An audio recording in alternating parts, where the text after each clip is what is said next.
Hey, have you ever had an aha moment?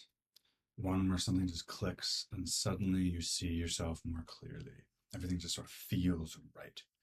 For me, that moment came up when I initially picked up the book Quiet: The Power of Introverts in a World That Can't Stop Talking.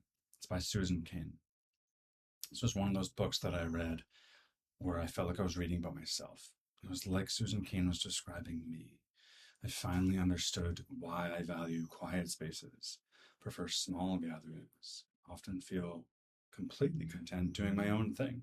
I could spend a lot of time on my own and I'd be totally fine.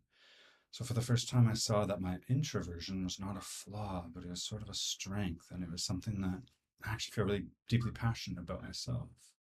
So, what does it mean to be an introvert? Well, let's talk a little bit about that and see if this personality trait resonates with you.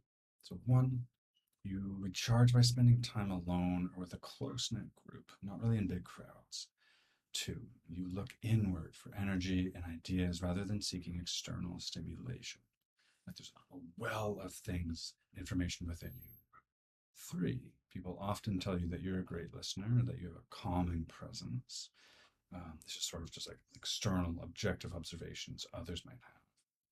Tend to dislike conflict and sort of avoid it when possible. And overall, you'd like time to process and reflect before responding in group settings. You need time to sort of think through things. So, if any of these sound familiar, then perhaps sort of looking into introversion as a part of your own identity, which is always seen like a spectrum, right? Ever falls somewhere between introvert and extrovert. Um, and, actually, introverts can be quite social in the right situations as well, like a gathering with close friends or family. They may just need more time sort of in between these events to reflect and sort of recharge. So if you've ever struggled with being an introvert in a world that often values extroversion, there's some good news. The research shows that there's incredible power in introversion, and awareness is the first step.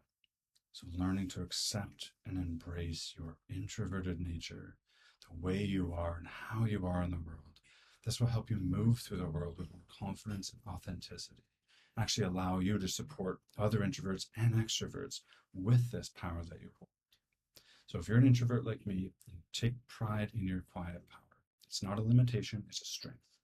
And if you want to learn more, I'll try and sort of do more posts and information about introversion and extroversion and all the sort of personality traits in between. So you can start to accept yourself and move forward and find strategies and sort of just owning who you are and learning how to use those innate strengths that you were born with in your life and in your relationships.